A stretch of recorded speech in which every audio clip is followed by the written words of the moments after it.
Bon, ben écoutez, on va commencer. Donc, ravi de vous retrouver tous pour ce webinaire sur la transition digitale et 5 principes fondamentaux pour parer à l'urgence et se préparer à 2021. C'est un webinaire que nous avons organisé avec Tremplin Digital, avec Olivia. Olivia qui est avec moi. Bonjour, comment vas-tu? Bonjour Franck, bonjour à tous. Tout va bien, merci. Donc Olivia est en charge du développement sur la région Occitanie et sur Toulouse. Et puis nous avons pour animer ce webinaire Benoît Fullerand, qui est le patron d'Agilonaut à Bordeaux, en direct de Bordeaux. Comment vas-tu, Benoît? Bonjour à tous, ça va très bien. Donc on va animer avec Benoît les différentes parties qu'on vous propose aujourd'hui. Ça va durer à peu près 30 à 40 minutes. Et puis il y aura une session de questions et réponses, puisque c'est un webinaire interactif où vous pourrez dans le chat poser vos questions. Olivia va rassembler tout ça, nous restituera les questions et puis on fera en sorte et on essaye de se tenir à cette règle de faire un webinaire en 1 heure et de pas dépasser. Alors 1 heure 05, mais pas plus pour que ça soit assez efficace. Tout de suite, je vous annonce que on va balayer 5 principes de transition digitale. Donc, ce sont des principes, ce sont des choses que nous souhaitons absolument voir nos clients mettre en place. Mais nous irons plus en détail sur chacun de ces principes lors de webinaires qui seront dédiés à chacun des principes sur les 2 mois qui viennent. Donc, nous serons appelés, si vous le souhaitez, à nous revoir. Donc, je vais commencer directement. Donc, n'hésitez pas à poser toutes vos questions. Je vois encore du monde qui arrive. Beaucoup de monde. On va quand même commencer.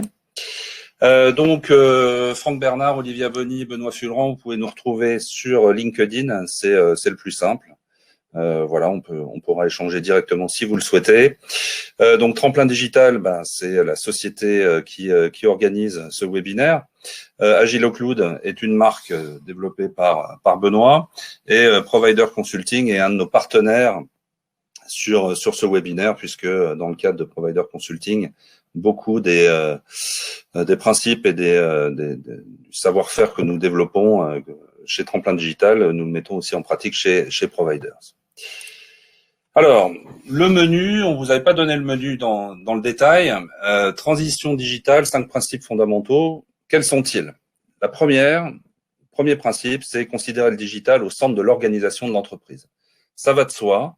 Ça va de soi quand on est dans un grand groupe, quand on est dans une très grosse entreprise, il y a un service communication, mais quand on se retrouve seul ou à diriger une PME de 10, 20 personnes, eh bien, mettre le digital au centre de l'organisation, c'est pas toujours facile. Donc, nous verrons quels sont les grands principes sur ce point-là. Nous parlerons des outils à la pointe que vous devez maîtriser. Alors, on ne passera pas tous en revue, mais on parlera du principe du site Internet. On parlera aussi d'un grand principe qu'il faut maîtriser, c'est la présence gratuite sur Internet, le référencement naturel, entre autres, et comment on peut faire usage des réseaux sociaux.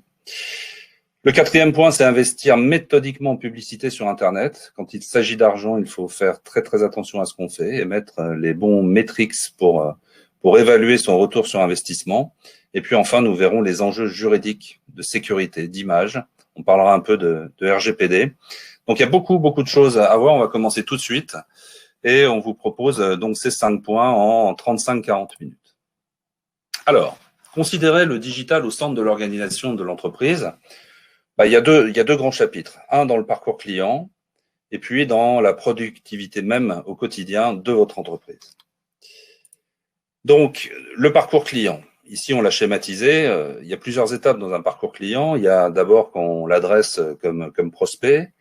On l'amène petit à petit à s'intéresser à ce que l'entreprise peut offrir.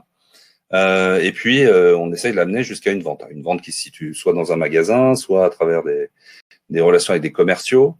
Mais il y a un parcours et sur chaque étape de ce parcours, il y a des choses à faire. En particulier, le digital intervient. Pour rappel, cet entonnoir que vous retrouvez dans tous les principes de marketing, l'entonnoir classique, vous verrez qu'on va l'appliquer sur la notion d'entreprise et de parcours client. D'abord, on essaye de faire de la publicité, de se faire connaître, de la notoriété, de la visibilité. Expliquer que mon entreprise a des services ou des produits qu'elle vend. Ensuite, on amène le prospect potentiel à découvrir en détail ce que peut offrir le client. Et puis, en termes de conversion, c'est là où on le transforme en commande et qu'on fait entrer de l'argent dans la société. Ensuite, il y a un principe de fidélisation où on va essayer d'entretenir une relation avec le client qui est devenu un client pour qu'il reste longtemps votre client. Ça se transforme sous ce schéma-là en 3 étapes. La première étape, c'est des prospects. Avoir des prospects, il y a plein de manières de s'adresser à des personnes pour qu'ils soient vos prospects. La manière la plus classique, ce sont les commerciaux de votre entreprise. Ce sont les associations dans lesquelles vous êtes tous les jours ou dans les syndicats où vous êtes tous les jours. Là, il y a un rapport humain entre une personne et une autre personne à qui vous montrez ce que vous pouvez faire et vous expliquez très rapidement ce que vous pouvez faire. Mais en ces temps de confinement, on se rend compte que c'est plus facile à faire de manière digitale. Toutefois, vous pouvez quand même envoyer des lettres, faire des salons quand ils ont lieu. C'est là où vous allez rencontrer vos prospects. Mais de plus en plus, et ça vous le savez, il va falloir utiliser Google, Facebook, LinkedIn, de l'emailing, utiliser un CRM, vraiment pour chaque entreprise, et en particulier les petites, qui ne sont pas forcément à la page sur ces niveaux-là, vraiment vous doter des outils qui vont vous permettre d'aller acquérir des prospects. Alors une fois que ce prospect est intéressé par vos produits, en tout cas a entendu parler de vos produits, il va falloir que vous ayez un échange un petit peu plus approfondi avec lui, et à ce niveau-là, vous allez soit par email échanger, soit il va vous appeler directement sur un standard téléphonique, il va vous demander un rendez-vous sur un agenda, ou il va avoir un échange sur un chat. Il peut y avoir un webinaire, c'est ce que nous faisons aujourd'hui, où les gens qui sont présents ont entendu parler de nous, mais essayent de voir ce que nous traitons en termes de digital, mais c'est vrai pour plein de pans de différentes industries. Et puis, il y a surtout un passage sur un site Internet. Et là, vous allez devoir, au niveau du site Internet, être irréprochable.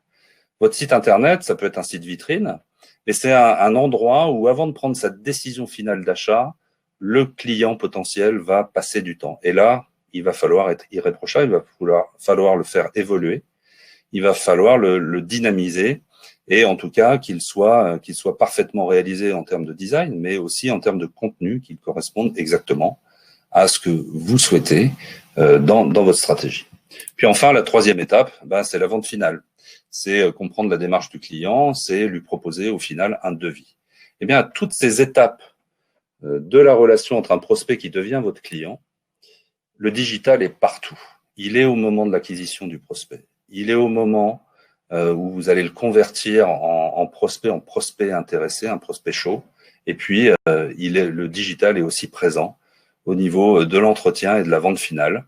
Et ça, vous devez, donc, sur tous ces pans de l'historique du parcours client, vous devez avoir une structuration digitale qui est adéquate. Donc, on va pas les traiter, évidemment, tous, mais vous devez avoir ça en tête. C'est le premier principe, tout posé sur le fonctionnement de votre entreprise, sur le parcours client. Rapidement, parce qu'on n'est que dans le point 1, au niveau de la productivité au quotidien, le digital aussi intervient. La productivité entre vos collaborateurs. Beaucoup de petites entreprises, puisqu'on s'adresse plus aux petites entreprises, ont évidemment les outils classiques de la suite Office. Un calendrier, des emails, les moyens tous de communiquer, de travailler, de planifier. Peu, pas toutes, ont un ERP. Ce qu'on appelle un ERP, c'est Enterprise Resource Planning, qui vous permet d'intégrer toutes les phases comptables, définition de prix, envoi de devis, envoi de facture. Et là, il va falloir vous doter de ces outils-là pour être efficace. Aujourd'hui, il en existe plein qui sont pas forcément très chers. Il y en a des très chers. Je vais citer Sage ou Cegid, qui sont chers pour des petites entreprises. Mais vous avez plein de possibilités en mode SaaS d'avoir des outils qui vous permettent de traiter tous ces points-là. Je n'irai pas trop dans le détail non plus, mais je vous suggère 2 autres softwares qui sont Trello et Slack et qui, en termes de productivité, peuvent vous permettre, pour le premier, de planifier, d'avoir une to-do list dynamique, de pouvoir échanger avec les différentes personnes qui sont dans votre entreprise ou même des partenaires extérieurs. Donc Trello est un un software gratuit que je vous conseille de regarder de près. Et puis Slack, c'est une messagerie. C'est comme un WhatsApp, mais c'est un WhatsApp professionnel qui vous permet d'interconnecter des Trello, par exemple, et qui vous permet d'être en permanence en contact chat en interne dans votre entreprise. Donc voilà, le digital, c'est important pour aussi améliorer la productivité. Donc, le client et la productivité. Donc, si vous avez quelque chose à remettre à plat au niveau de votre entreprise, pensez bien à ces deux axes-là. Il faut considérer le digital au centre de l'organisation de l'entreprise. C'est un fondamental aujourd'hui. Et nous ne faisons pas de compromis avec les fondamentaux. C'est une phrase qui est pour moi vraiment très, très importante. Sur cette base-là, vous devez être à la pointe. Voilà pour notre premier point. On prendra toutes les questions au fur et à mesure et on répondra à la fin. Mais je vais passer tout de suite au point 2 et je vais laisser la parole à Benoît. C'est le principe fondamental sur les outils, c'est d'avoir des outils à la pointe, mais que vous maîtrisez. Et maîtriser, ça veut dire qu'ils soient faciles à maîtriser pour vous. Et avec Benoît, on a choisi de vous parler du CMS, Content Management System. Benoît, c'est à toi. Donc, bonjour à tous. Donc, je vais vous parler de la brique de base de tout site Internet. Le Content Management System, le CMS, ou gestionnaire de contenu en bon français, va vous permettre d'administrer votre site. C'est-à-dire qu'en 2020, avoir un site, avoir un prestataire qui vous propose de créer votre site Internet sans un CMS, c'est aberrant. C'est-à-dire que un CMS va vous permettre d'administrer votre site sans avoir besoin de repasser à chaque fois par votre prestataire. Vous allez avoir cette liberté. En 2020, on doit avoir des sites qui se mettent à jour rapidement, qu'on peut faire vivre. Si à chaque fois vous devez repasser par votre prestataire, autant dire que votre site, en termes de coût, va vous coûter très cher, mais deux, vous allez avoir un temps de latence pour les mises à jour qui va être trop important. Donc les CMS, donc vous permettent de gérer votre site sans connaissances techniques avancées.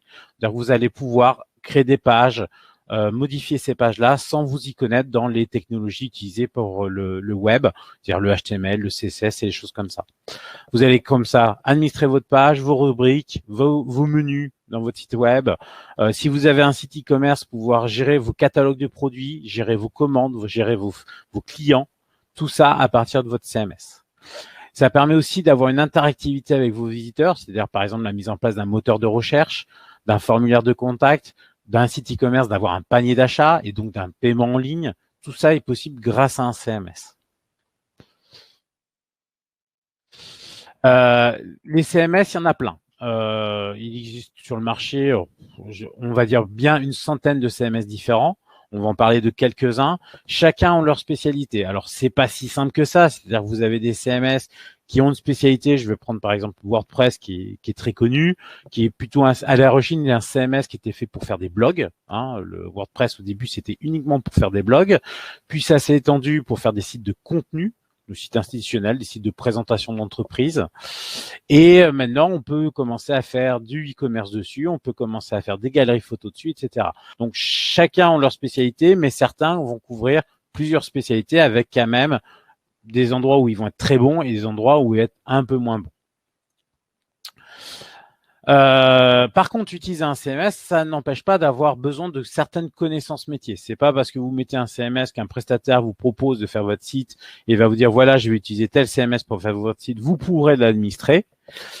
Déjà, il va falloir qu'il vous forme un petit peu, qui vous forme un petit peu à l'utilisation de ce CMS, mais il y a aussi des connaissances métiers à avoir, le graphisme, l'ergonomie web, ça s'invente pas.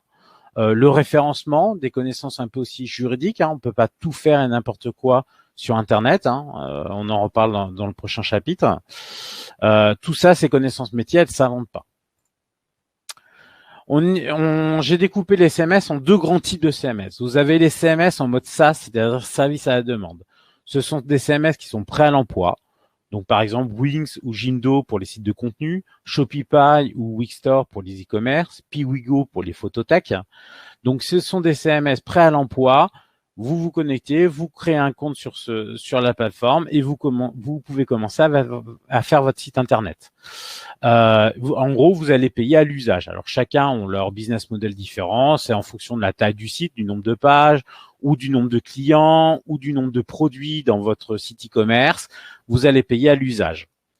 Ces sites-là sont assez faciles à prendre en main et assez rapides à mettre en place. À côté de ça, on va avoir les CMS. Alors, je vais me baser surtout sur les CMS open source. Open source, ça veut dire qu'en gros, ils sont gratuits, vous n'avez pas de licence à payer. Donc, c'est des CMS qu'il va falloir installer et héberger sur un serveur. Évidemment, c'est pas vous qui allez le faire, ça va être un hébergeur qui va s'en occuper. Mais ça veut dire quoi? Ça veut dire que même si vous n'avez pas de licence à payer tous les mois, vous allez quand même avoir une installation à payer, une installation de configuration et un hébergement et souvent une intégration, c'est-à-dire un prestataire qui va vous installer le template graphique, qui va vous le personnaliser en fonction de vos besoins. Alors, en exemple, j'ai WordPress et Drupal qui sont pour des sites de contenu, PrestaShop, Magento et WooCommerce pour les sites e-commerce. WooCommerce étant pas un CMS en lui-même, mais en vérité un plugin de WordPress. Donc là, pas de licence à payer. Par contre, un coût d'installation, de configuration, de démarrage et après l'hébergement. Alors, pourquoi choisir l'un? Pourquoi choisir l'autre? Dans SAS à la demande, c'est facile et rapide à mettre en œuvre. Vous vous inscrivez sur la plateforme, vous créez votre compte et très rapidement, vous pouvez faire votre site web. Attention toutefois, comme je disais tout à l'heure, les connaissances métiers en termes de graphisme, d'ergonomie, elles ne s'inventent pas. C'est pas parce que vous allez prendre par exemple un Wix pour faire votre petit site institutionnel, votre site de présentation de l'entreprise, que vous allez pouvoir le faire. Vous avez les outils, mais c'est pas pour ça que vous savez les utiliser. Donc attention à ça. Et là, je parle pas de connaissances techniques, je parle vraiment de graphisme, je parle vraiment d'ergonomie, etc. Ça s'invente pas. Par contre, c'est facile et rapide à mettre en œuvre. Par contre, les fonctionnalités et la personnalisation que vous pouvez avoir est quand même assez limitée. On ne peut pas tout avoir. C'est facile, mais c'est limité. Pareil, votre site est forcément hébergé sur le site de l'éditeur du service. C'est-à-dire que si vous prenez Wix, votre site, il est hébergé chez Wix. Vous n'avez pas le choix, il est là-bas et c'est comme ça. Ça veut dire que si demain, vous voulez changer d'hébergeur, vous voulez changer de système, ça devient compliqué. Vous allez pas avoir un bouton, j'exporte et je réimporte ailleurs. Non, ça n'existe pas sur ce genre de plateforme. Le site est fait pour tourner, par exemple, sous Wix. Il ne tournera que chez Wix, que pour Wix. Les coûts sont évolutifs, c'est-à-dire que vous allez payer à l'usage. Attention, ça peut rapidement exploser. C'est-à-dire que vous prenez sur Shopify, vous faites une boutique en ligne, ça marche bien, vous commencez à rajouter des produits à votre catalogue, vous commencez à avoir de plus en plus de clients, les coûts vont commencer à évoluer très rapidement et vous pouvez vite exploser. Les CMS en mode SaaS, c'est parfait pour commencer ou tester une nouvelle activité. Vous voulez tester la vente en ligne, pour l'instant, vous voulez pas trop investir dessus. Vous voulez plutôt dépenser dans le graphisme, dans la publicité, dans le référencement, à faire connaître votre site. Investissez pas trop dans la partie CMS et votre site en lui-même et passez par un service en mode SaaS. Par contre, très rapidement, vous allez vous retrouver bloqué. C'est-à-dire qu'à partir du moment où vous allez, par exemple, vouloir optimiser votre site pour le référencement ou personnaliser le système de commande pour le patcher avec ERP sur lequel vous travaillez ou des choses comme ça, personnaliser votre facturation, personnaliser vos produits avec des options avancées, des choses comme ça, vous allez très vite être limité avec des CMS en mode SaaS. Donc très rapidement, il va falloir passer sur des CMS open source. Donc qui nécessitent une installation.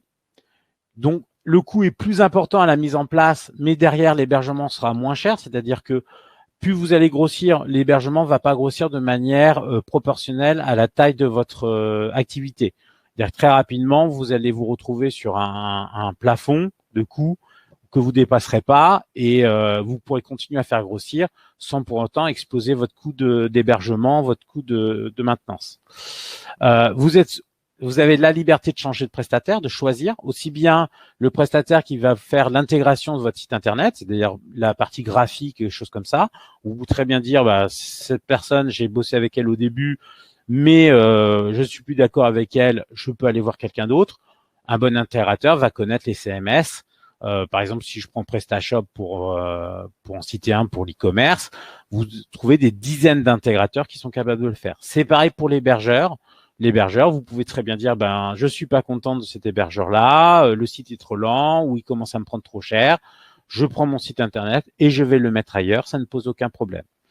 Pareil, vous avez des grandes possibilités d'évolution et de personnalisation. C'est-à-dire que si vous avez besoin de développer une fonctionnalité spécifique qui n'est que pour vous, vous pouvez le faire. Vous pouvez le faire par un prestataire. Si vous voulez patcher votre CMS avec l'ERP de votre entreprise pour gérer les commandes, les stocks et choses comme ça, pareil, vous pouvez le faire, même si cet ERP est assez rare et peu connu. Tout ça, c'est tout à fait possible dans un CMS open source. Alors pourquoi je parle de CMS open source? À côté de CMS propriétaire, open source, ça veut tout simplement dire que les sources sont ouvertes. Donc, le plus souvent, c'est gratuit. Il n'y a pas de licence à payer. Alors que vous avez des CMS propriétaires, dont je n'ai pas parlé, mais qui sont sur le même principe, sauf que là, vous avez une licence à payer derrière. De plus en plus, c'est les CMS open source qui s'imposent sur le marché. Des CMS propriétaires, vous en avez de moins en moins, ou alors pour que des très gros sites, des très grands comptes. Donc, voilà les avantages et les inconvénients en mode SaaS, en mode open source. Aucun système n'est mauvais ou bon, c'est en fonction du besoin que vous allez avoir. C'est pareil sur le choix du CMS. Vous allez avoir des intégrateurs qui vont dire je ne fais que du WordPress, d'autres qui ne font que du PrestaShop. Par exemple, prendre du WordPress pour faire une grosse boutique en ligne, même avec le module WooCommerce, ce n'est pas fait pour ça. WordPress est fait pour faire des sites institutionnels, des sites de contenu rédactionnel. Le module WooCommerce permet de vendre quelques produits sur son WordPress. Mais à côté de ça, si vous commencez à avoir un énorme catalogue de plusieurs centaines de produits, il vaut mieux partir sur un PrestaShop qui est, lui, vraiment spécialisé pour le site e-commerce. Et si vous commencez à avoir des catalogues de milliers de produits avec des fonctionnalités de moteur de recherche avancées, il vaut encore mieux passer sur du Magento, qui est déjà plus lourd, mais qui permet de gérer des gros catalogues de produits. Voilà. Je vais laisser la place à Franck. Benoît, merci, c'est très clair. Donc, on a vu le digital au centre même de l'entreprise. Et au centre du digital, eh ben, on a le site Internet et le CMS. Donc, Benoît vous l'a bien expliqué, il faut faire le bon choix. Et en fonction de vos besoins, bien choisir si c'est un open source ou si c'est un abonnement récurrent que vous allez prendre. Donc, pas de compromis avec les fondamentaux numéro 2.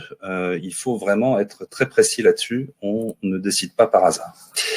Le troisième principe fondamental, c'est le rêve de toute personne qui veut développer sa visibilité sur Internet, c'est d'être très bon sur tout ce qui est support gratuit sur Internet. Alors, c'est pas qu'un rêve, on n'est pas obligé de payer pour être visible sur Internet, puisque on fait du référencement naturel ou on anime des réseaux sociaux, des pages Facebook par exemple. Et plus encore, c'est au centre vraiment de la stratégie qu'on doit avoir, c'est-à-dire que la publicité vient comme un support ou un accélérateur par rapport à la stratégie de base qu'on peut avoir, et cette stratégie est construite autour du référencement gratuit, parce qu'à terme, c'est ce qui doit occuper le maximum de votre visibilité, puisqu'il ne vous coûte rien, et mettre ça en place vous assure une manière pérenne d'être visible et de faire des ventes. Donc, on se parle de statistiques, on se parle d'objectifs, on se parle de plan d'action. Rapidement, parce que ça mérite normalement des heures d'études et aller loin dans les détails. Donc on fera un webinaire sur ce sujet. Mais pour qu'on soit bien clair et savoir de quoi on parle, vous voyez qu'il y a 2 blocs dans une page de recherche. Si je tape par exemple vêtements enfants d'occasion, j'ai un certain nombre de résultats si vous le faites aujourd'hui. Et puis vous avez en haut une partie qui est une partie d'annonce. Donc ça c'est la partie payante qui nécessite que vous investissiez ou que vous soyez prêt à payer de l'argent à Google pour être présent. Et nous, on va parler dans cette rubrique de la partie référencement naturel, qui est vraiment la partie inférieure où vous voyez la première recherche qui est en haut a tout gagné, puisque vêtements occasion pas cher pour bébés et enfants 0 à 12 ans, chez Affaires de Petits en l'occurrence, ne paye rien, ne payera rien si jamais on clique dessus. Pour administrer ces zones de visibilité dans Google, sur la partie payante, c'est Google Ads, on va y revenir tout à l'heure. Sinon, il faut faire du référencement naturel. Alors, pour faire du référencement naturel, il faut aussi avoir des outils statistiques qui vous permettent de mesurer quelle est votre situation à un moment T, de mesurer éventuellement celle de vos concurrents, et en tout cas pour pouvoir définir quels sont les objectifs que vous voulez atteindre et voir leur évolution au fil des semaines, des mois, voire des années. Donc ici, vous avez, pour ceux qui ne connaissent pas, vous avez une page de Google Analytics. Et Google Analytics, c'est un des premiers principes sur le référencement naturel. Vous devez avoir un Analytics qui vous permet d'avoir une visibilité totale sur ce qui se passe sur votre site. Grâce à Analytics, c'est un outil gratuit, une fois de plus, de Google, que vous pouvez installer vous-même seul. Donc, il n'y a pas de redevance à payer là-dessus. Vous pouvez voir ce qu'il se passe là sur la partie en haut à droite, sur la dernière minute au moment T, qu'on a pris la photo de cet écran. Donc, vous voyez un certain nombre de pages, là en l'occurrence 8. Sur la partie supérieure, vous voyez le nombre de pages vues par minute sur les 30 dernières minutes. Donc, il y a une certaine activité. Vous pouvez même voir, il faut le prendre avec précaution, mais vous pouvez même voir les zones d'où viennent les internautes qui viennent sur votre site. Donc, on a des analytics, et un analytics, c'est fondamental dans votre stratégie digitale parce que c'est ce qui va vous permettre de savoir si les visites sont qualitatives et quantitatives. Là, vous avez une deuxième page aussi qui vous permet, grâce à Analytics, outil gratuit de Google une fois de plus, de savoir sur cet exemple. Là, on voit qu'il y a des vagues. Hein, les creux sont les samedis, dimanches, et on voit que les hautes vagues sont du lundi au vendredi. C'est typiquement un site qui est tourné vers le B2B, donc où des personnes qui travaillent viennent visiter ce site. Il y en a un peu moins pendant le week-end, mais on peut avoir des statistiques. Vous voyez, sur ces 4 mois-là, on sait qu'il y a eu 18 054 visiteurs, que par rapport aux 4 mois précédents, il y en a 1000 de plus, puisqu'ils étaient 17 000, que tous ces visiteurs ont fait 28 000 sessions. Qu'est-ce que c'est une session?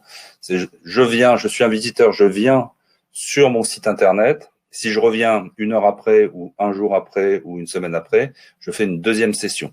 Donc, on voit qu'en moyenne, donc on divise 18 000 par 28 000, enfin 28 000 par 18 000, on a 1,57 visites par utilisateur, qui ont vu 153 000 pages, qui voient en moyenne 5,4 pages par session, qui reste 4 minutes 22 sur le site, en moyenne, et qui ont un taux de rebond de 28,45%. Alors, taux de rebond, pour ceux qui ne connaissent pas la définition, c'est le taux, le nombre de personnes sur 100, 28 sur 100 en l'occurrence, qui voient une page et qui repartent tout de suite.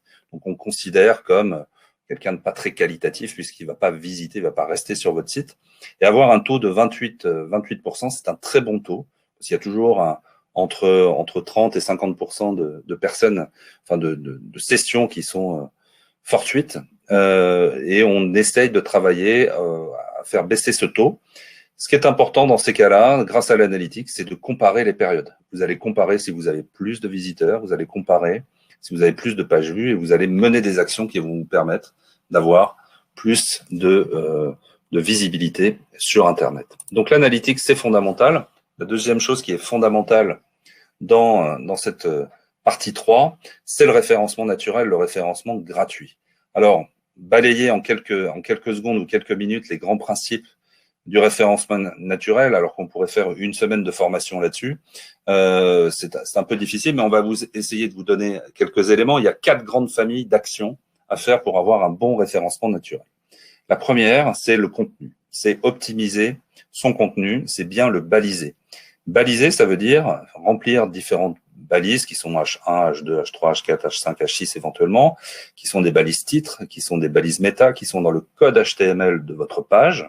Les CMS dont parlait Benoît vous aident à coder sans connaître le code, à avoir des pages HTML. Et bien, il faut respecter des règles pour donner à Google les bonnes informations pour que Google puisse vous référencer de manière optimisée et vous référencer de manière pertinente. Donc, travailler son contenu, c'est non seulement écrire des choses, mais c'est aussi faire en sorte que le titre soit bien codé, les sous-titres également, que les balises titres et les balises méta soient bien renseignées. Ça, c'est un des premiers principes. Il y a beaucoup d'autres choses à faire sur le contenu, et je vous ai donné une illustration. La deuxième chose, c'est rendre son site accessible facilement.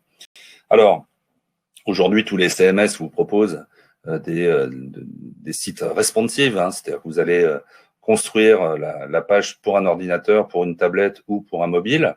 Mais il est possible, si vous rachetez une boîte, par exemple, qui a 10 ans ou 15 ans, que ce site ne soit pas responsive. Donc, vous serez obligé de refaire le site pour qu'il s'adapte à tous les écrans possibles. Le troisième point, c'est la confiance. La confiance, ça veut dire que l'URL, l'historique de l'URL que vous avez mis en place, donc le www.masociété.com, si c'est une URL qui date d'il y a 10 ou 15 ans, eh bien, c'est une URL qui a beaucoup de valeur pour Google, puisqu'elle représente une certaine stabilité par rapport à l'environnement à lequel elle se rapporte. Ça veut dire que si vous rachetez une boîte qui marche bien, qui a pas un joli site, mais qui a une URL qui a 10 ou 15 ans, eh bien, il ne faut pas sacrifier cette URL. Elle est très importante. Dans le référencement naturel, elle sera très importante pour Google. Enfin, et le netlinking, c'est dommage d'en parler en quelques secondes, mais le netlinking, qui est le quatrième point, c'est la capacité que vous avez à ce qu'on parle de vous sur d'autres sites référents.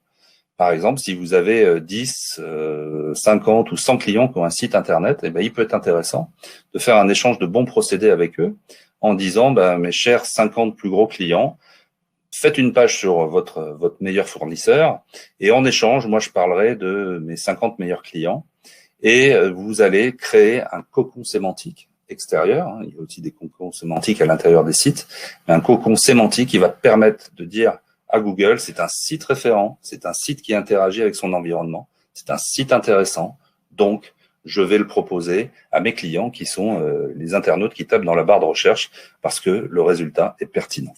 Voici pour le référencement naturel. Ce qui compte, c'est de travailler sur le long terme. Et pour ça, vous devez avoir une méthode, vous devez avoir un plan d'action et vous devez avoir des statistiques. Donc ça, c'est un des principes fondamentaux. Je passe très vite sur ça parce que ça fera vraiment l'objet d'un prochain webinaire. Vous avez des outils qui sont disponibles, qui peuvent vous permettre de connaître quels sont les mots-clés sur lesquels vous sortez avec les positions sur Google, le nombre de recherches qu'il y a par mois. C'est le cas, par exemple, ici, sur un site qui est aussi de vêtements d'enfants. J'ai pris cet exemple-là. Par exemple, vêtements occasion enfant est une locution qui est tapée 1000 fois à peu près par mois. Et il peut être intéressant, c'est la deuxième ligne, il peut être intéressant pour vous de voir que stratégiquement, il faut être positionné par rapport à votre business sur cette locution-là. Donc, on va travailler le référencement naturel en faisant du contenu, des photos, des vidéos qui vont permettre de dire à Google, voilà, moi j'ai une proposition sémantique, une proposition de contenu qui correspond à vêtements occasion d'enfants. Je suis un site qui existe depuis longtemps, qui est bien fait, qui est bien paramétré. Si quelqu'un tape cette locution-là, mets-moi dans les premiers. Donc, c'est ça la logique du référencement naturel. Il faut être aussi capable d'être affiché rapidement. Son site internet doit avoir des photos. Benoît, on a vaguement parlé, mais il aurait insisté là-dessus parce que je sais qu'il fait très très attention à tous les sites qu'on peut mettre en place. GTmetrix vous permet de mesurer la capacité de votre navigateur à télécharger une page de site, enfin plusieurs pages de site, et notamment les photos. Et vous pouvez mesurer et voir si vous vous améliorez. Google ne vous référencera pas si vos photos sont trop lourdes parce qu'il considérera que son client sera insatisfait si on met 15 secondes ou 20 secondes à avoir le téléchargement d'une page. Donc, vos photos doivent être passées dans un fil qui permet de les alléger sans perdre la qualité de ces photos-là. C'est aussi un élément fondamental puisque vous aurez beau faire du contenu, faire le plus beau site qui va, vous pouvez tout ruiner parce que vous n'avez pas fait attention à la taille des photos. Voilà quelques exemples. Dans le référencement gratuit, il y a aussi gérer sa communauté. Alors, j'aborderai pas du tout ce point-là, mais on imagine ce que ça veut dire sur une communauté Instagram ou une communauté Facebook. Ce sont des actions, alors je dis gratuit, le travail peut être fait par un prestataire extérieur, évidemment, mais vous pouvez, grâce à ces pages qui sont mises à votre disposition, vraiment faire connaître, améliorer votre notoriété, faire connaître vos produits et même faire des ventes. Il y en a plein d'exemples. Faire du community management fait partie aussi des choses que vous devez considérer pour améliorer votre notoriété. Enfin, dans ce chapitre-là, en 2020, il faut se lancer dans la vidéo. Que ça soit pour expliquer vos produits, pour expliquer vous en tant que conseil ce que vous faites.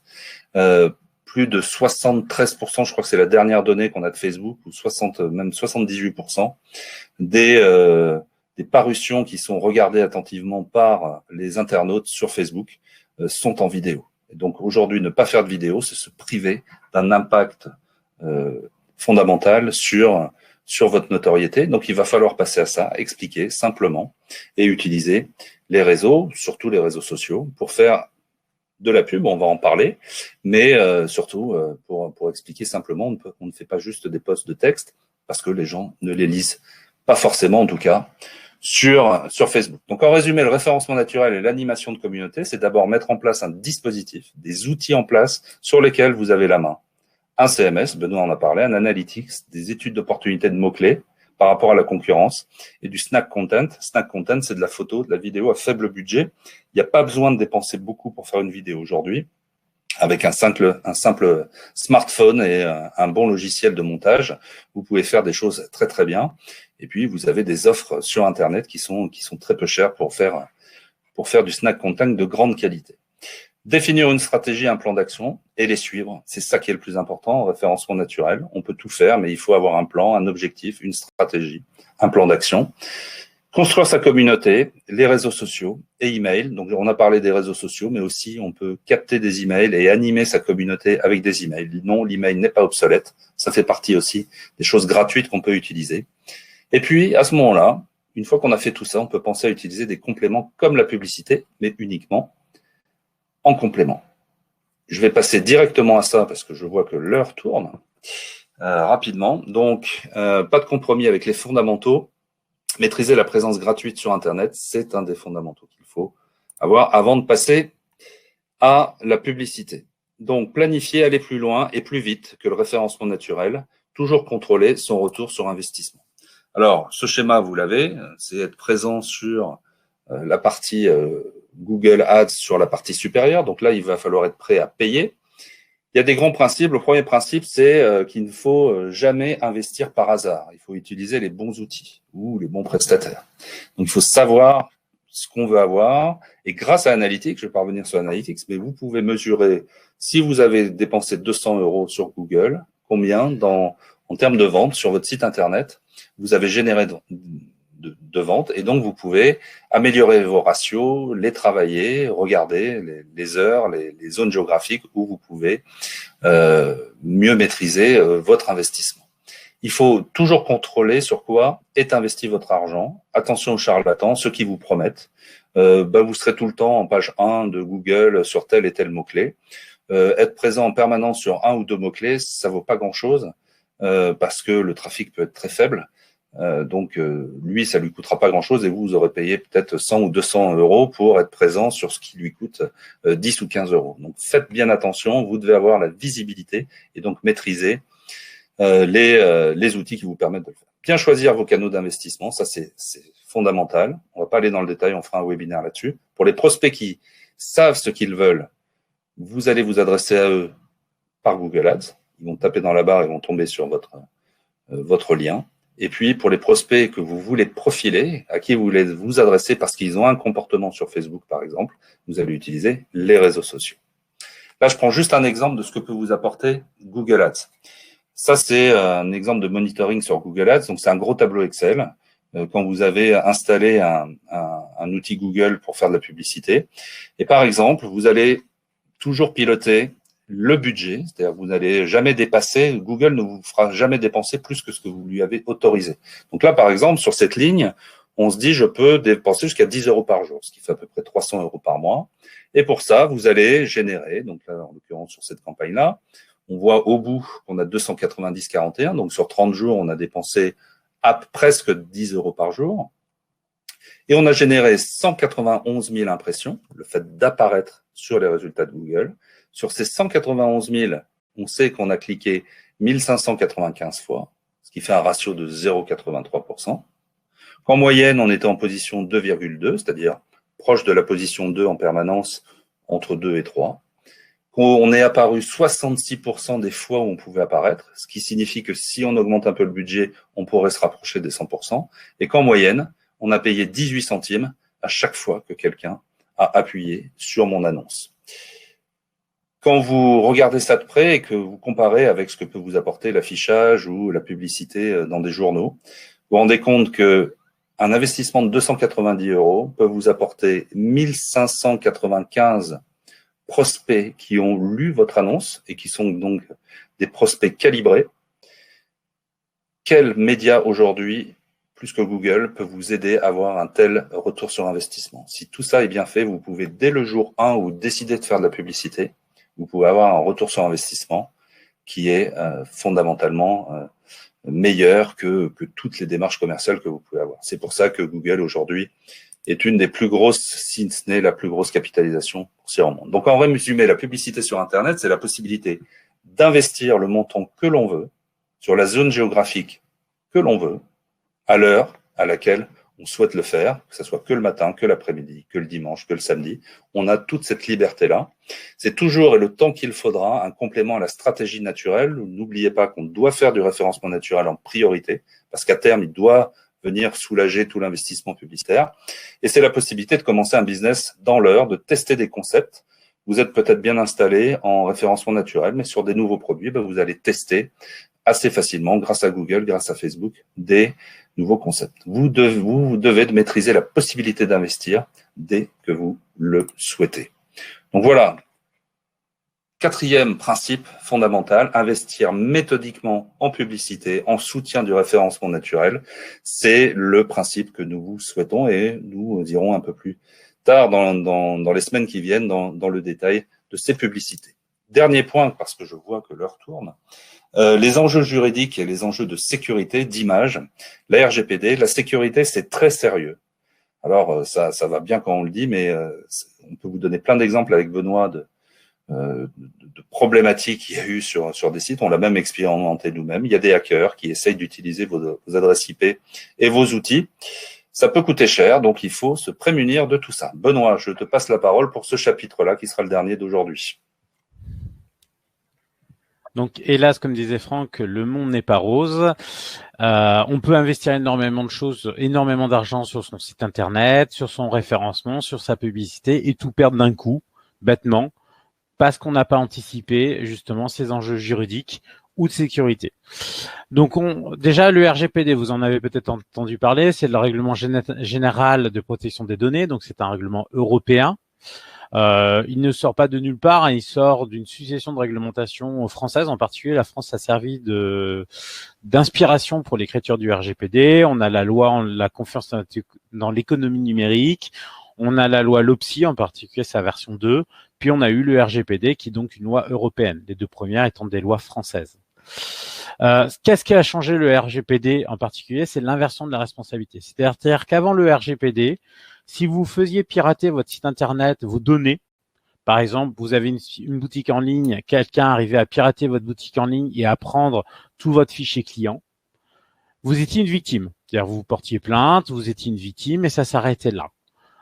Qu'est-ce qui se passait? Vous aviez même pas l'obligation d'avertir vos clients que vous étiez fait voler leurs données. Vous étiez protégé, j'ai envie de dire, en tant que victime. Avec le RGPD, le but du RGPD était de responsabiliser les sociétés sur les données personnelles que leurs clients leur donnaient.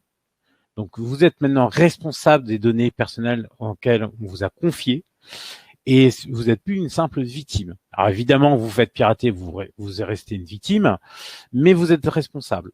Ça veut dire quoi? Ça veut dire tout simplement que vous pouvez avoir, si vous n'avez pas mis en place tout ce qu'il fallait pour sécuriser ces données personnelles, vous risquez des peines lourdes au niveau financier. Ça peut aller jusqu'à 4% du CA mondial.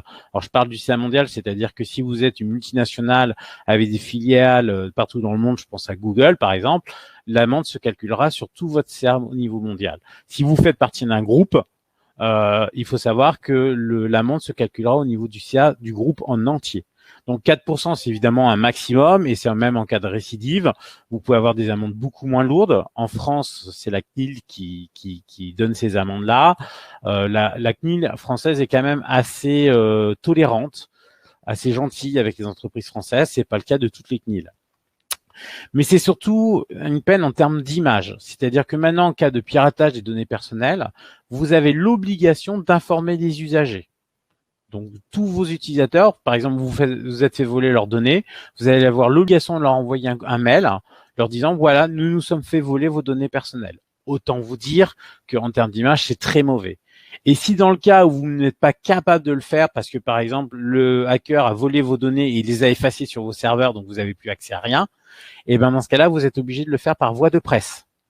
Donc, et la CNIL, vous êtes obligé de les avertir aussi. Et évidemment, la CNIL peut vous imposer tout ça. Donc, en termes d'image, c'est souvent encore pire que l'amende que pourrait vous donner la CNIL, surtout à long terme.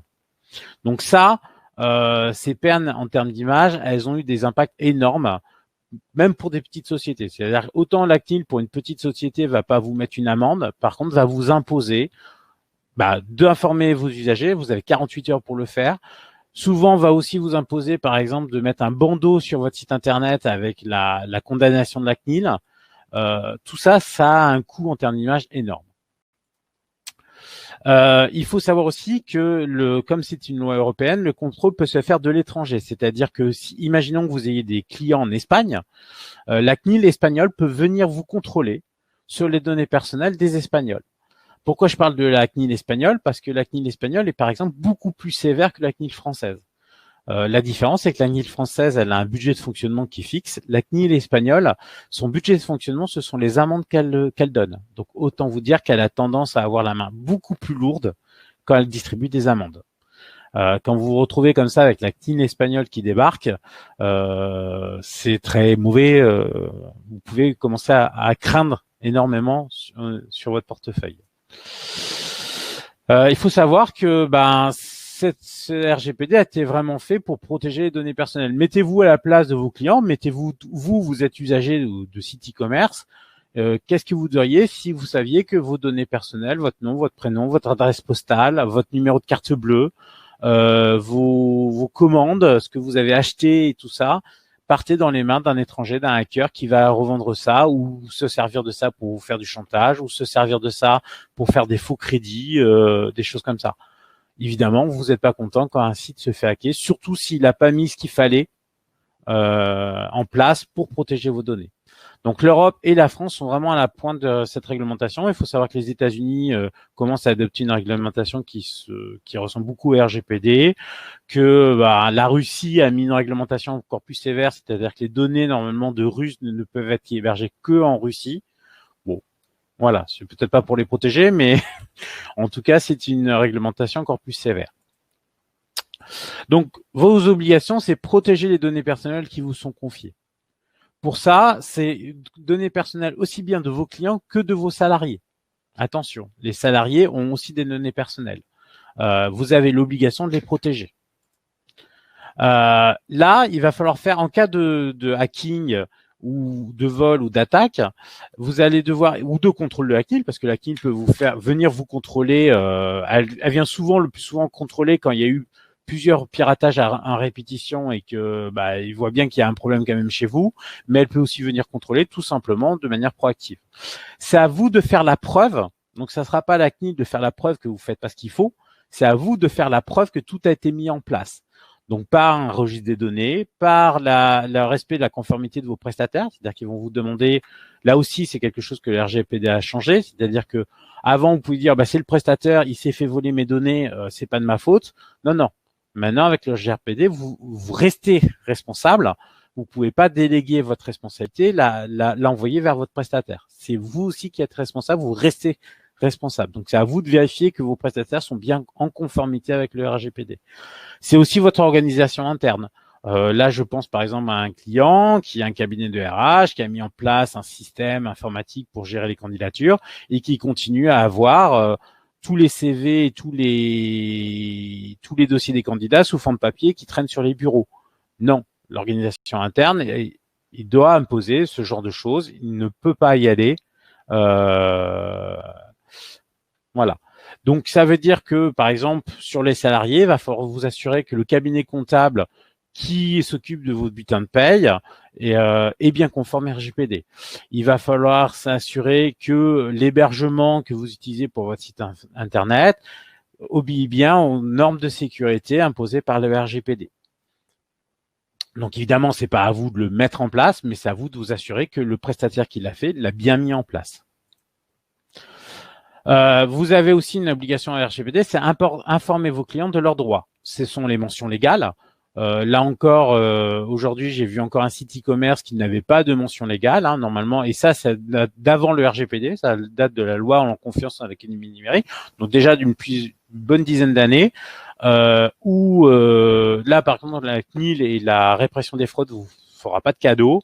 Vous devez avoir, par exemple, des mentions légales indiquant vos coordonnées, le nom du directeur de la publication, c'est-à-dire le plus souvent le nom de du patron de l'entreprise, les coordonnées de votre hébergeur. Tout ça, ça doit apparaître dans vos mentions légales.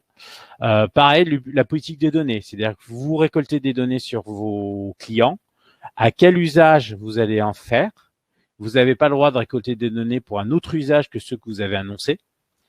Combien de temps vous les conservez, comment vous les conservez. Tout ça, vous devez en informer vos clients et de leurs droits. C'est-à-dire le RGPD a donné des droits à l'oubli, des droits à la modification, à la consultation. Donc tout ça, vous devez l'annoncer et comment exercer son droit. Donc ça veut dire quoi? Ça veut dire que le plus souvent, vous allez avoir besoin de nommer un délégué à la protection des données, un DPD, ou DPO en anglais, Data Protect Officer. Ça peut être quelqu'un en interne. Attention, ça ne peut pas être un dirigeant de la société. Ça doit être quelqu'un qui n'est pas dans la direction de la société ou un prestataire. Personnellement, je vous conseille plutôt un prestataire pour plusieurs raisons. Déjà, ça peut pas être un dirigeant de la société. Deuxièmement, c'est quand même un poste qui demande des connaissances juridiques et techniques bien particulières. Et troisièmement, il faut savoir que si vous nommez quelqu'un en interne, la jurisprudence des prud'hommes nous montre que, au final, ça devient un poste protégé. C'est-à-dire que, comme un délégué syndical, vous pourrez pas le licencier comme vous voulez. Il va falloir vraiment prouver que vous le licenciez à cause d'une faute et pas à cause de son poste de DPD, de DPO. Parce que pourquoi? En tant que DPD, que DPO, il a pouvoir, de vous, pas vous imposer, mais de vous dire voilà ce qu'il faut faire et tout ça. Et s'il voit que vous ne faites pas les recommandations qu'il vous a données, il a pouvoir de vous dénoncer, même normalement l'obligation au niveau du RGPD de vous dénoncer auprès de la CNIL, d'en informer la CNIL. Alors, en France, je mets le haut là, c'est que la CNIL française a dit qu'il ne demanderait pas au DPD d'exercer ce droit-là, cette obligation-là. Mais il faut savoir que dans d'autres pays, le DPD, s'il ne le fait pas, en devient responsable, personnellement. Hop. Le RGPD, alors je vais parler maintenant de l'hébergement de l'infogérance. Donc on disait tout à l'heure, une de vos obligations au niveau de votre site internet, c'est de vous assurer que l'hébergement est conforme au RGPD, hébergement et infogérance. Alors pourquoi je fais la différence? Un hébergeur, qu'est-ce qu'il vous fait? Il vous fournit un serveur, il vous garantit que ce serveur est connecté à Internet et qu'il est alimenté de manière électrique. Tout ce que vous faites sur ce serveur, ce n'est pas son problème. C'est-à-dire que quand vous allez chez un OVH, un Amazon, un Azure de Microsoft, un Skyway, des choses comme ça s'arrête là. Son travail s'arrête là. On est souvent surpris au moment où on a un problème sur son serveur. Par exemple, un disque dur qui tombe en panne, ça peut arriver à n'importe qui. Un disque dur, c'est une pièce mécanique, ça arrive que ça tombe en panne. Le travail de l'hébergeur, c'est de changer ce disque dur, de vous installer un nouveau disque dur le plus rapidement possible. Par contre, toutes les données qui étaient dessus, qui ont été perdues, ils n'en ont pas fait la sauvegarde, c'était pas leur travail. C'était à vous d'avoir ce travail-là. La réinstallation de ces données, de ces applications et tout ça sur le disque dur, ce n'est pas leur travail.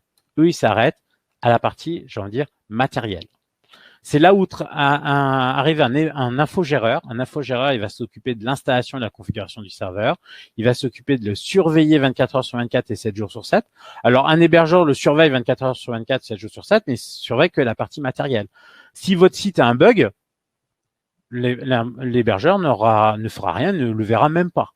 Donc, si votre site commence à bugger, si votre site commence à être surchargé, si votre site se fait attaquer, c'est pas l'hébergeur qui interviendra et qui surveillera ça. C'est pas non plus l'hébergeur, mais l'infogéreur qui va s'occuper des sauvegardes. Donc ça, c'est une obligation du RGPD. Dans la protection des données personnelles, il y a aussi le fait de les sauvegarder. C'est une des premières obligations du RGPD sur technique. Évidemment, il va s'occuper de la sécurisation et il va vous donner des conseils en termes d'infrastructure. C'est-à-dire que si vous avez un site qui commence à grossir, comment le suivre derrière en termes d'hébergement pour que votre site reste rapide. Il faut savoir que la rapidité d'affichage d'un site est un des critères les plus importants pour Google. Enfin, plus important non, mais un des critères importants de Google pour le référencement. C'est-à-dire qu'un site lent sera toujours mal référencé dans Google. Donc, tout ça, c'est le métier d'un infogéreur. L'erreur que font beaucoup de gens quand ils passent par une agence pour faire leur site web, c'est que l'agence leur dit de prendre un serveur, par exemple chez OVH, fait l'installation basique que propose l'hébergeur. Il vous installe basiquement un serveur, met le site en place et après, ça y est, on a fini, c'est plus notre travail. Vous vous retrouvez avec un serveur qui fonctionne, votre site fonctionne, ok. Puis 6 mois, 1 an après, votre serveur se fait attaquer. Comme il n'a pas été mis à jour régulièrement, les hackers profitent d'une faille de sécurité. Ils volent vos données, ils effacent le serveur et vous commencent à vous faire chanter en disant si vous voulez récupérer vos données, c'est temps. Et là, vous vous apercevez que vous n'avez pas de sauvegarde, que le serveur était accessible parce qu'il n'avait pas été mis à jour. Et le plus souvent, ça arrive au plus mauvais moment, c'est-à-dire au moment des week-ends, des vacances ou des congés de Noël. Donc, très important. Donc, l'infogéreur, c'est quoi? L'infogérance doit être proactive, c'est-à-dire qu'elle ne doit pas attendre qu'il y ait un problème. C'est pas le jour où vous perdez vos données, que votre disque dur tombe en panne, qu'il faut mettre en place ces sauvegardes. C'est trop tard. Ça doit se faire avant. C'est pas le jour où vous faites hack un site qu'il faut se dire il faut que je le sécurise. Non, c'est trop tard, c'était avant. Donc l'infogérance, c'est une assurance. L'infogérance, avec un peu de chance, vous n'aurez jamais besoin d'appeler votre infogéreur. Pourquoi? Parce qu'il se sera occupé de tout en amont, qu'il aura vu les problèmes avant même qu'ils arrivent, il les aura anticipés. Et par contre, c'est une assurance dans le sens où si le problème arrive quand même, si ça peut arriver, un problème arrive, vous aurez quelqu'un à qui appeler et un bon infogéreur est disponible 24 heures sur 24 et 7 jours sur 7. C'est son travail, il est là pour ça, c'est un pompier. Voilà, c'est un pompier, les pompiers sont toujours là. Ce coût de l'infogérance va vous faire gagner beaucoup d'argent lorsque le problème arrive. Si vous avez un site e-commerce, par exemple, qui est en panne pendant plusieurs jours, vous perdez le chiffre d'affaires de ces jours de panne, mais vous allez perdre encore plus de chiffre d'affaires après parce que le temps que le trafic revienne sur votre site. Un internaute qui vient sur un site, qui voit que le site est en panne, il vient une fois, 2 fois, la 3e fois, il n'y retourne pas. Pour lui, le site est en panne, c'est pas la peine d'y retourner. En plus, ça entame énormément sa confiance dans le site internet. Voilà, je vais m'arrêter là. Franck, je te laisse la place. Eh ben, écoute, Benoît, on a fini. On a pris un peu plus de temps, mais je crois qu'il y a beaucoup de choses à dire, donc on a pris un petit quart d'heure de plus, mais on n'est pas encore arrivé à 15 heures. On a pas mal de questions, donc Olivia et Benoît, je vous propose de mettre vos caméras. Et puis vous êtes nombreux aujourd'hui. On va prendre vos questions. Donc Olivia, qui est dans le rôle qui pose les questions aujourd'hui. Merci d'avoir pris ce rôle-là. Est-ce que tu as des questions pour Benoît ou pour moi?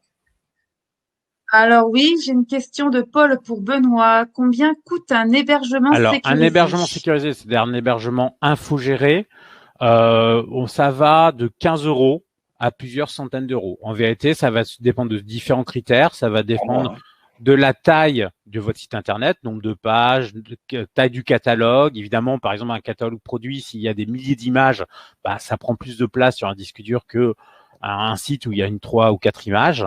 Et ça va dépendre aussi du trafic que vous attendez, que vous avez. Plus vous avez de trafic sur internet, plus vous avez de visiteurs, plus évidemment, il faut un serveur derrière puissant pour mais voilà, il faut pas s'attendre à des prix non plus astronomiques. On commence, nous, par exemple, chez Aginonaut, à 15 € par mois. Pour monter, voilà.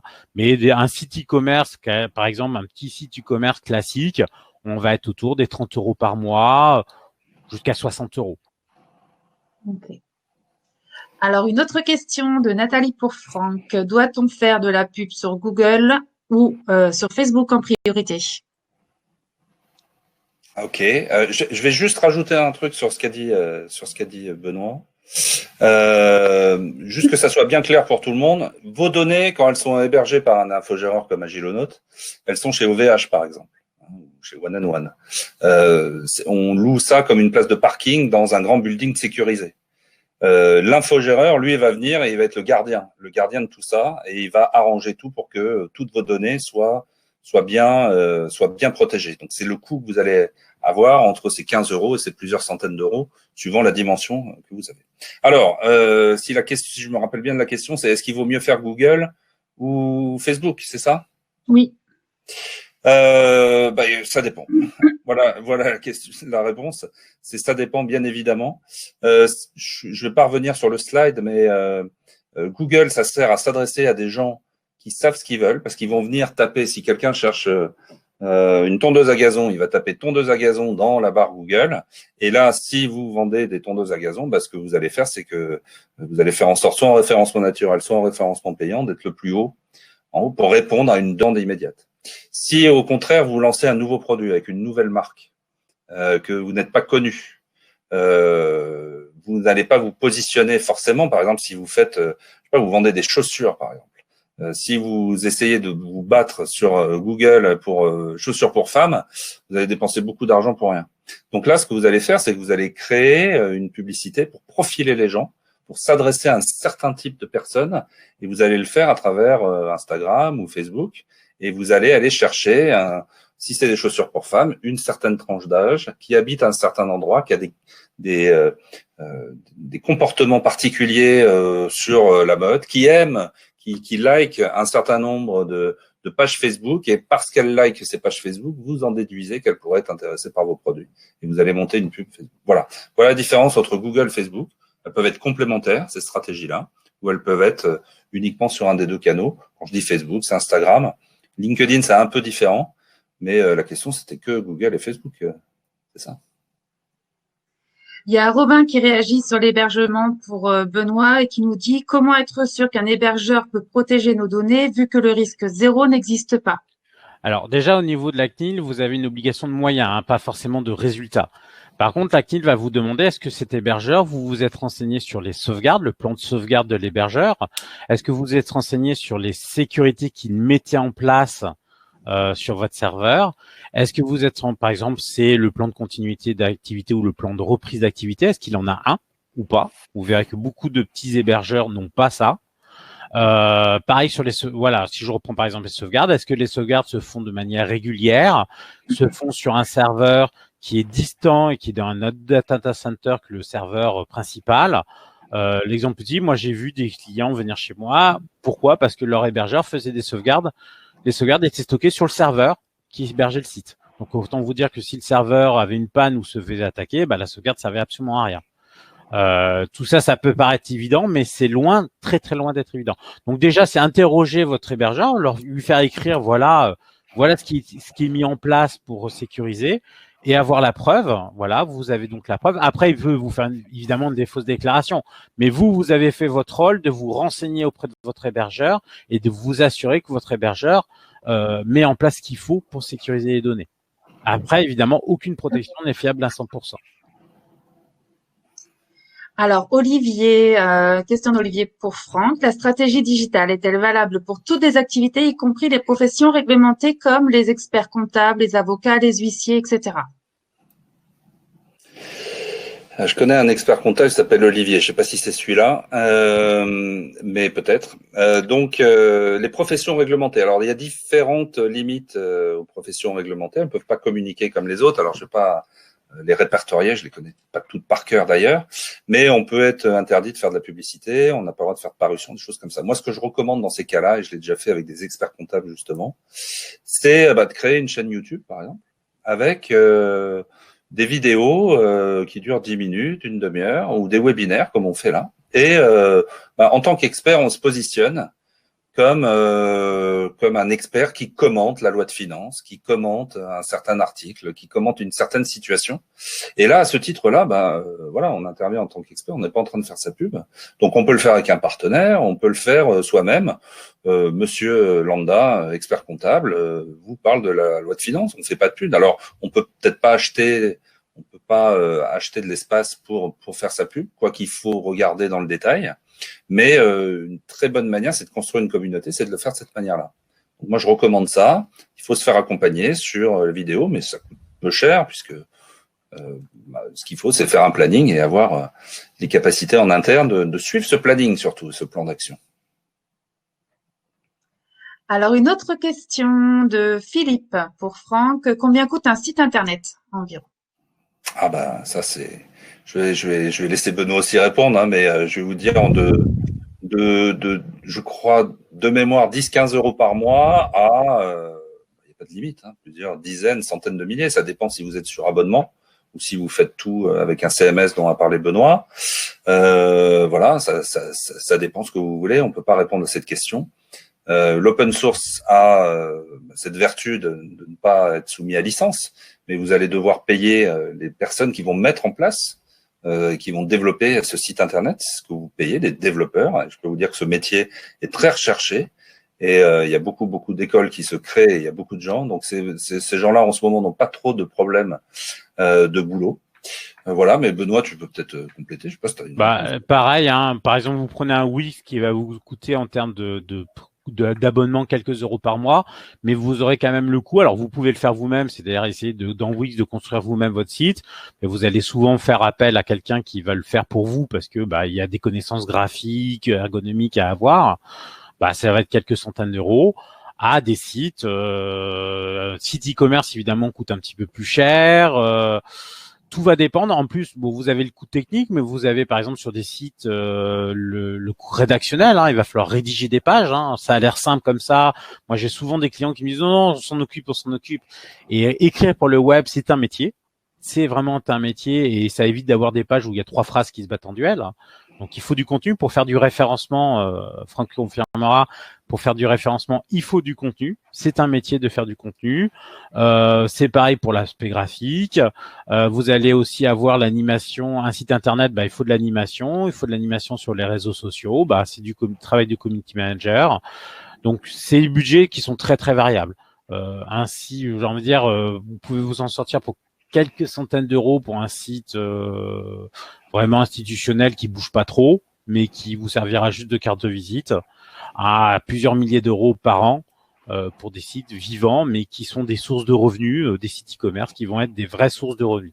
Si vous ouvrez une boutique physique dans une galerie commerçante, ça a un coût bien plus important le plus souvent qu'une boutique en ligne. Juste pour compléter là-dessus, nous on a cette méthode-là, c'est qu'en fonction, on part toujours chez Tremplin Digital, on part toujours des besoins du client. On peut vendre tout ce qu'il faut sur le digital, mais il faut partir des besoins. On définit les besoins au maximum, et après nous, ce qu'on demande systématiquement, c'est quel degré d'implication peut avoir le propriétaire de l'entreprise qui veut se doter de digital.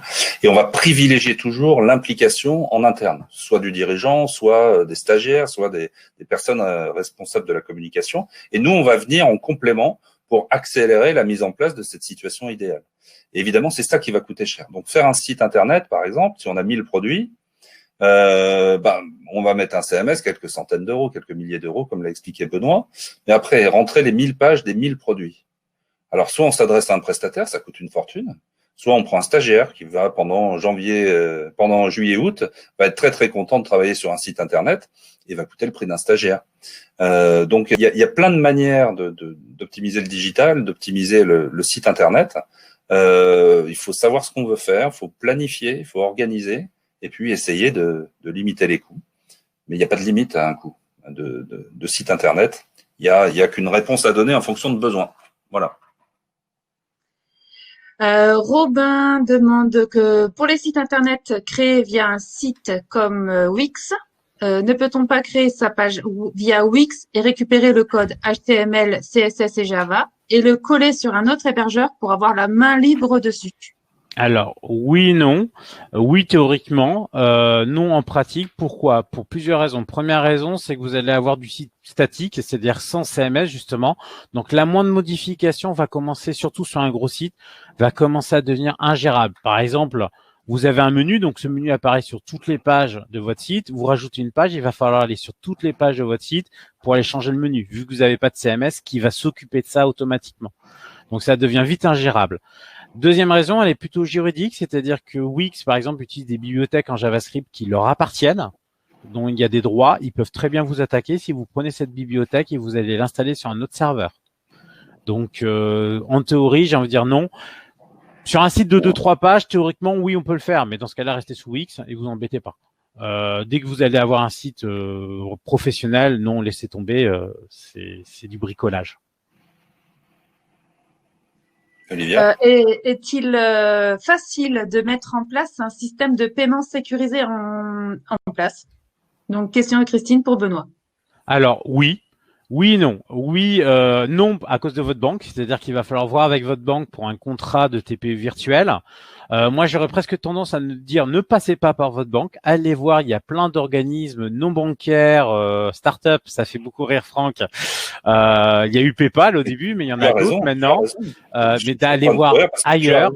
Les banques sont horriblement chères sur ce genre de choses et ont une inertie pour vous délivrer le numéro de TPE, pour vous délivrer toutes les informations, ont une inertie énorme et des coûts qui sont pas forcément intéressants. Ils sont intéressants quand vous commencez à faire du gros chiffre d'affaires et encore. La concurrence est rude. Donc, n'allez pas forcément voir votre banque. Après, techniquement, pour mettre le TPE virtuel en place sur votre site, c'est assez simple. Maintenant, à peu près tous les CMS de sites e-commerce ont déjà des modules pré-configurés. Il y a juste à rentrer le numéro que vous donne le prestataire bancaire et ça se met en place tout seul. Alors moi, je vais vous dire, je vais donner mon expérience utilisateur. Hein. Ça fait quelques années qu'on a des sites de e-commerce. On a commencé avec notre banque via Ingenico, Ogone. Ça, c'était quand on a mis en place les premiers il y a 6-7 ans. Parce qu'on n'imaginait même pas ne pas passer par sa banque. Je peux vous dire que tout ce que je monte à partir d'aujourd'hui, je le fais avec une application qui s'appelle Stripe. Il y a des concurrents, hein. Il y en a d'autres. Un, c'est très facile. Deux, c'est super sécurisé. Trois, il n'y a que des coûts variables. Il n'y a pas de coût fixe. Donc, il n'y a pas de frais d'installation. C'est très facile à mettre en place. Alors après, on peut regretter qu'on ait un coût variable de 1 à 1,5% sur tous les montants qu'on procède. Mais je peux vous dire que Stripe, jusqu'à preuve de faire des centaines de milliers d'euros de chiffre d'affaires tous les mois sur votre site internet, c'est à mon avis la meilleure solution du moment. Ça engage que moi. Il y a plein de solutions. C'est très sécurisé. Toutes les solutions sont très sécurisées aujourd'hui. C'est très facile. Et je dirais, on aurait pu le rajouter dans les fondamentaux absolus. On ne peut pas tous les mettre. Mais aujourd'hui, avoir un business où on ne donne pas la possibilité à ses clients de payer de manière immédiate par carte bleue, on passe vraiment à côté de beaucoup de choses, que ce soit en termes de services ou en termes de vente de produits.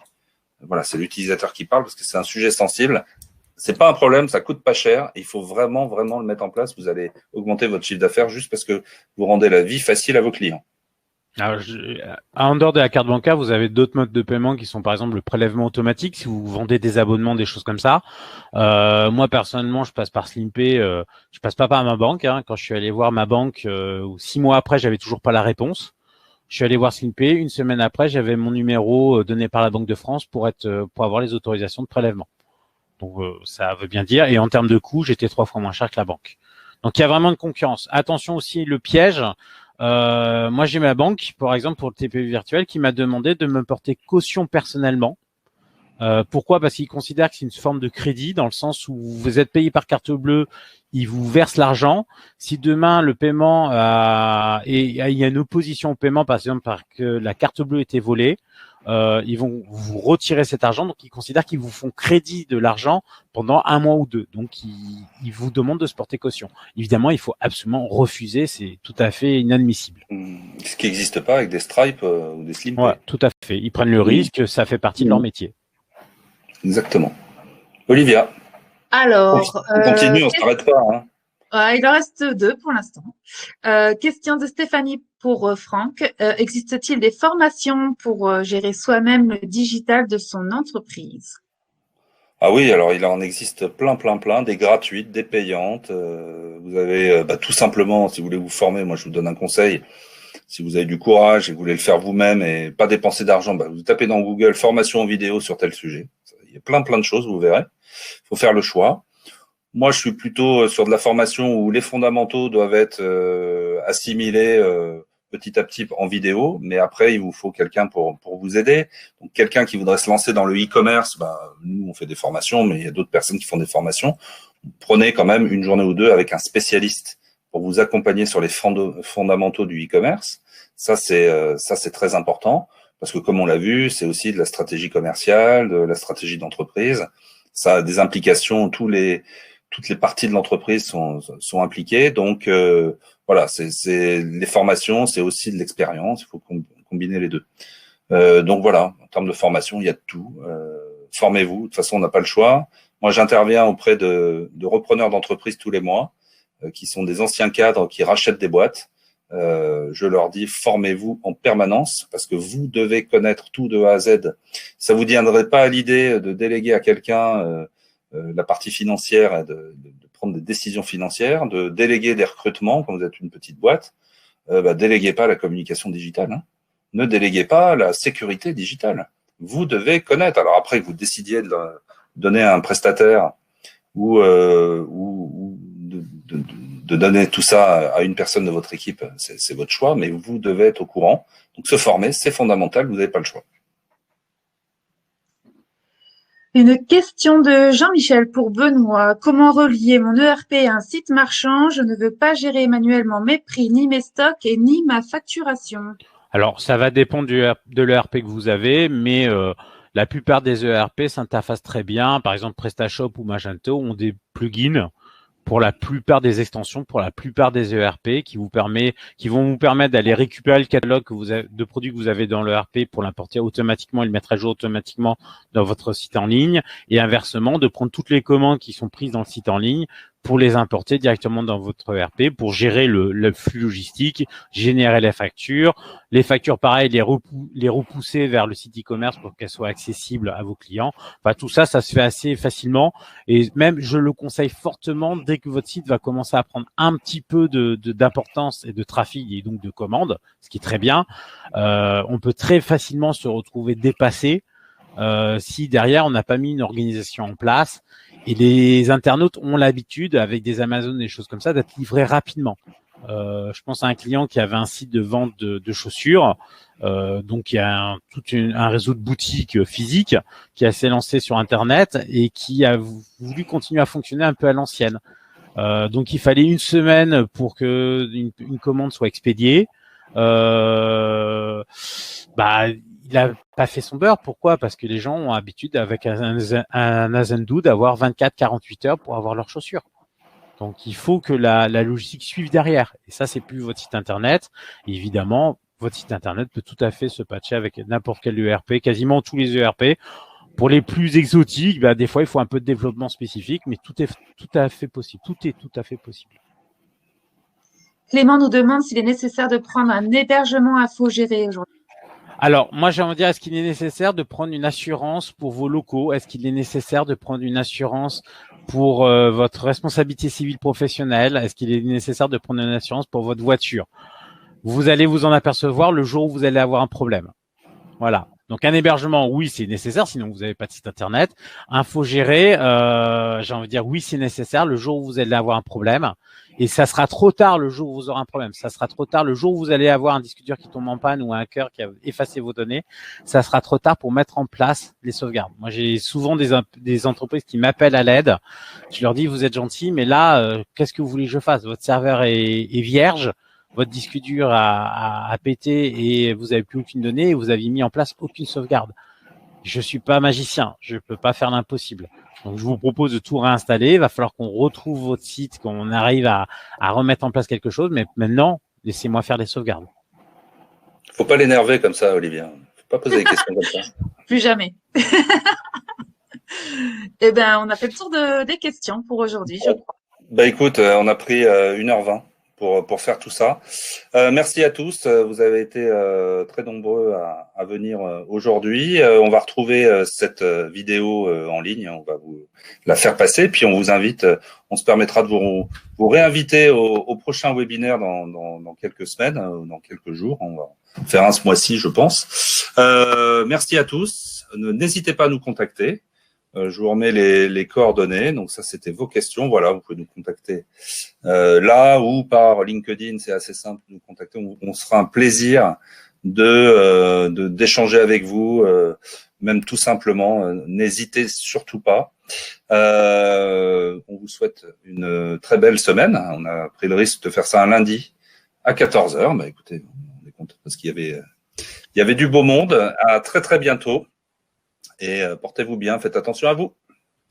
Bonne journée. Bye.